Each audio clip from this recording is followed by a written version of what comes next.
y'all, it's Sam Pam again. Today I'm actually going to be talking about an article from MMORPG.com. Many of you may have seen this article. I know there are some that didn't agree with it or maybe didn't like the tone of the article.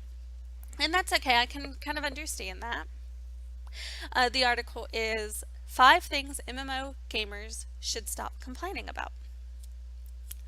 A link to the article will be in the description, and I do have their permission to use it. So I'm going to be going over their list first and adding my own comments. I'm not reading their article verbatim.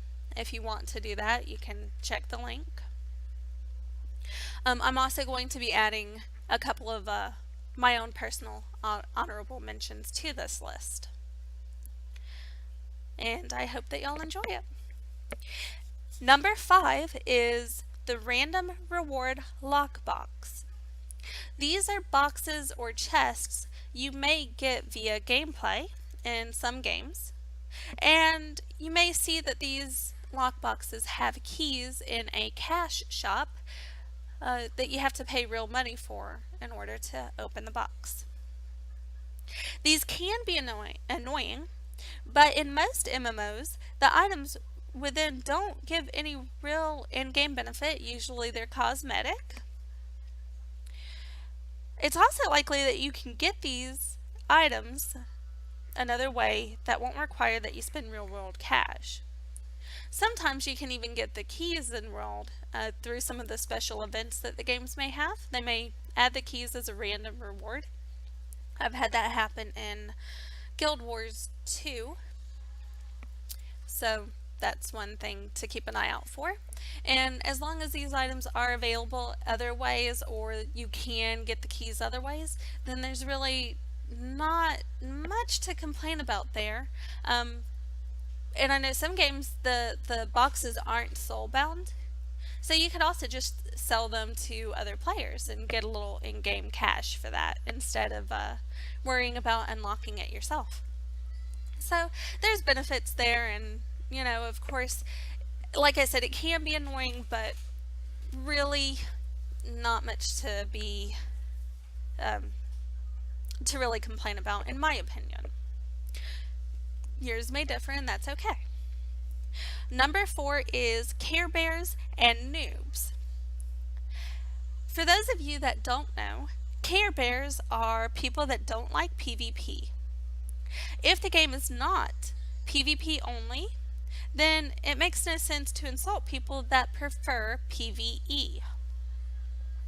Noobs are also insulted simply for being new to a game and/or genre. We need to be welcoming of all playstyles and levels of experience, as well as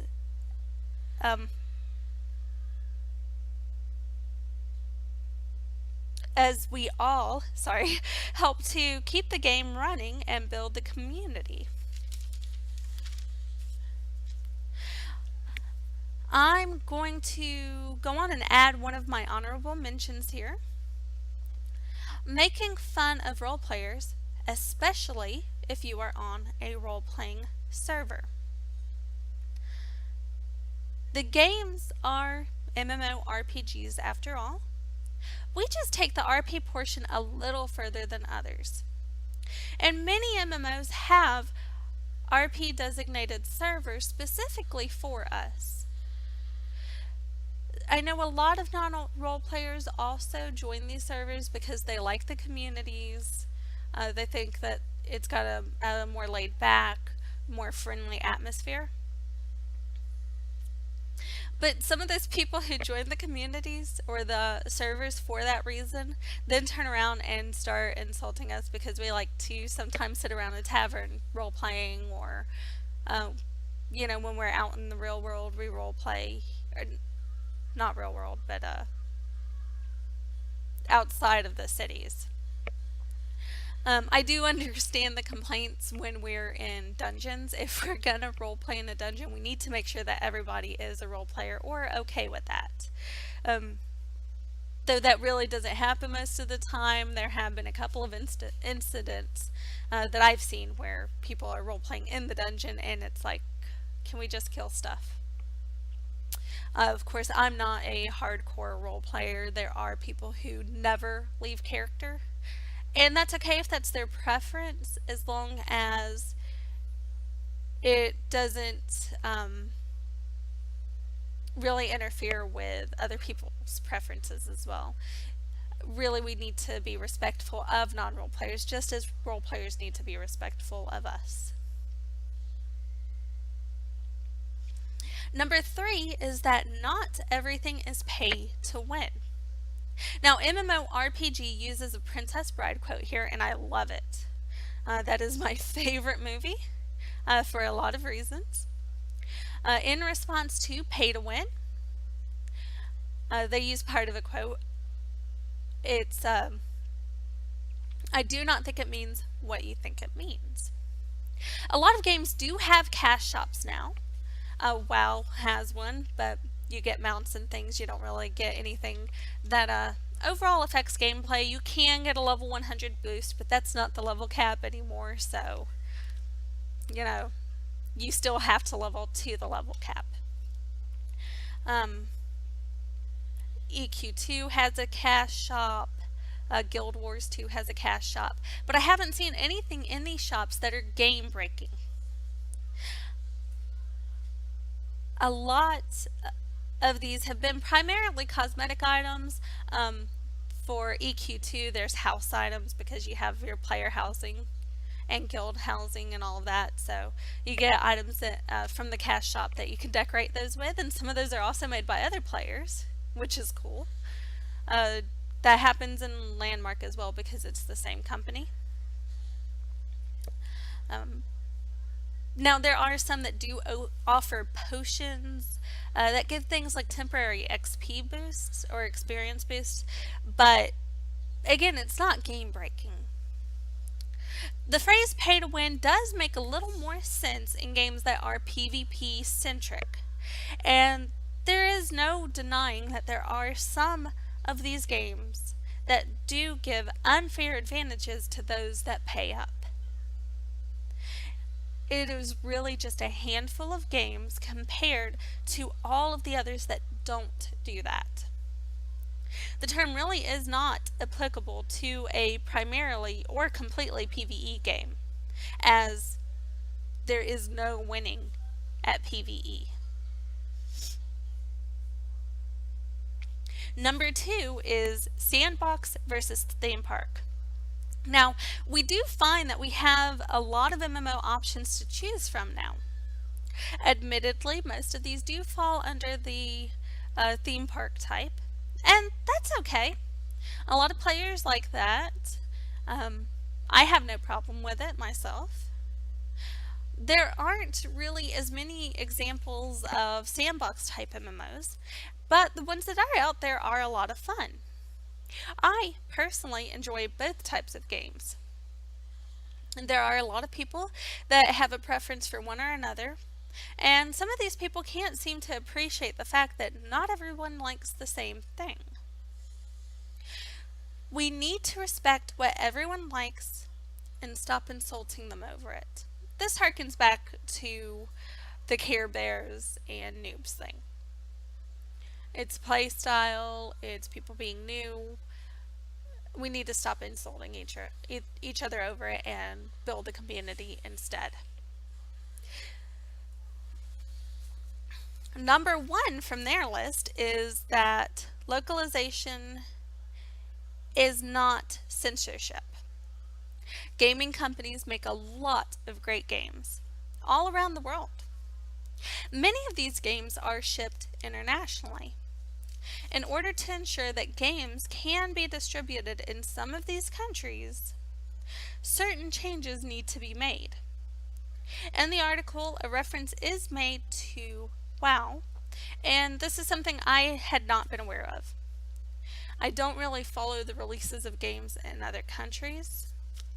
I mostly just worry about how it's released in America myself.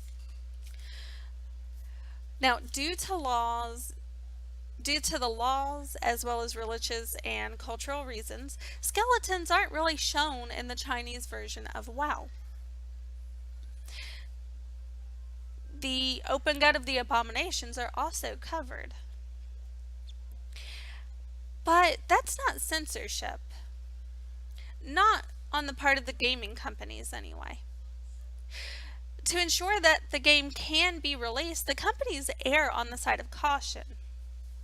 And I can understand this. I mean, their money comes from the game sales, and if they release it internationally, they'll receive more money, be able to make more games or make improvements to the game. So I get why they do this, but I can also understand if you're living in another country and you see these differences in World of Warcraft that you weren't expecting. I can understand that that's a little off-putting, but again, it's really not censorship, and they have to err on the side of caution. So that's what MMORPG has, and I agree with the points that were made. I do have another one of my own, in addition to the one that I included earlier. So let's go on and get to that one. And that for me is armor design. Now this is one that I have personally been annoyed with by myself in the past, but I've kind of gotten past that. A lot of MMOs sport more revealing armor designs for female characters, and it can be off-putting for many female gamers. And especially in games like Terra, where the higher the character level, the more revealing the armor seems to be. And again, I can understand the frustration there. However, the vast majority of MMOs give options for both conservative and revealing armor. In games like WoW, that allow you to change your armor appearance, you actually have more ability to choose what you look like, what type of armor you're wearing. So, at least for those games, let's stop complaining about this and play dress up the way we want to.